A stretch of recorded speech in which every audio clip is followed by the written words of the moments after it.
All right, everybody, what is going on? Good evening. The draft wrapped up around 3 hours ago, and we've got our first wave of UDFA, Undrafted Free Agency.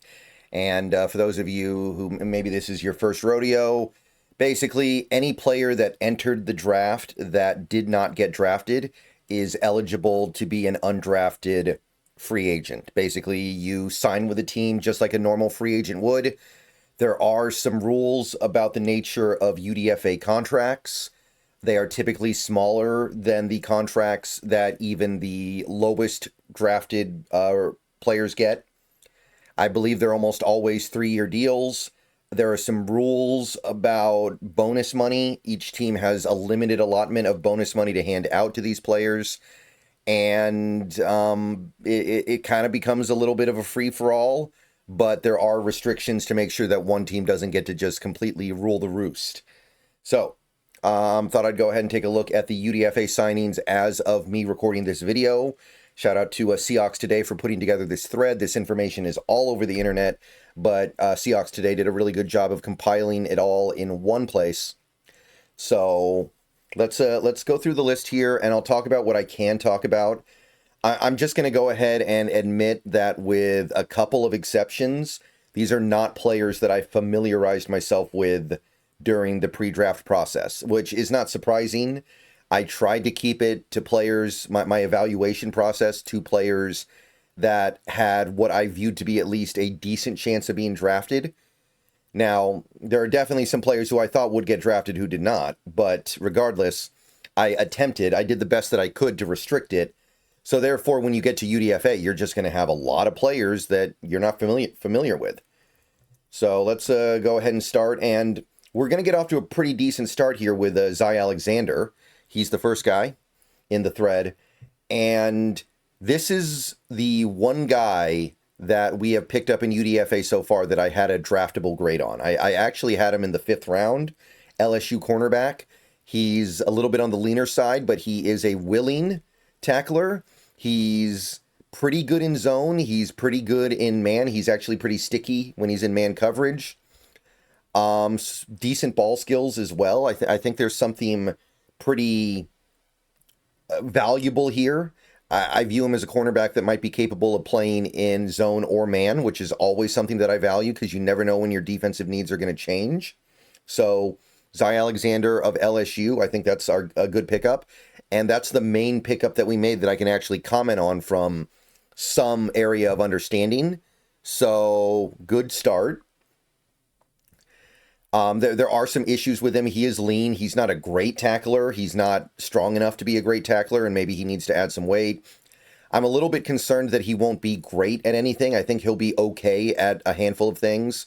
He'll be okay in run support. He'll be okay in zone. He'll be okay in man. He'll be okay in press. I don't know what he'll actually be really good at, though. And he didn't test very well, which was disappointing. A lot of people thought he would test well. Maybe could have been a bad day, who knows? But getting him in UDFA, I think, is a big win, or at least a significant win. I think that's one that I can feel really good about. This is a guy who I would have been fine drafting in the 5th, and I would have been really happy to get in the 6th or 7th. So getting him in UDFA, I'm feeling pretty good about that. I think that's a guy who could be a player for us. Now, the rest of these guys, I don't have very much to say, if anything to say, because I don't know who they are. Wide receiver, Tyrone Broden. We have offensive tackle, Amari Knight. And by the way, I did hear somebody say that the tackle we drafted from Iowa, Mason Richmond, may end up sliding inside the guard. If that's the case, I do think we need to find a backup tackle. So I look at something like signing a guy like an Amari Knight, and I think to myself, maybe. Apparently we think Josh Jones is a guard. At the very least, we're listing him as a guard primarily. That being the case, we don't have backup tackles right now except for Mike Jarrell. And Jarrell, again, I'd be very surprised if he's ready to play effective football in 2025. He was always a multi-year project. Defensive back, Isis Waxter. Interesting name. I do know a tiny bit about Waxter. He had a really, really good RAS score, so he's very athletic. But I don't know about anything. I don't know anything about him as a player. I can't really speak to that.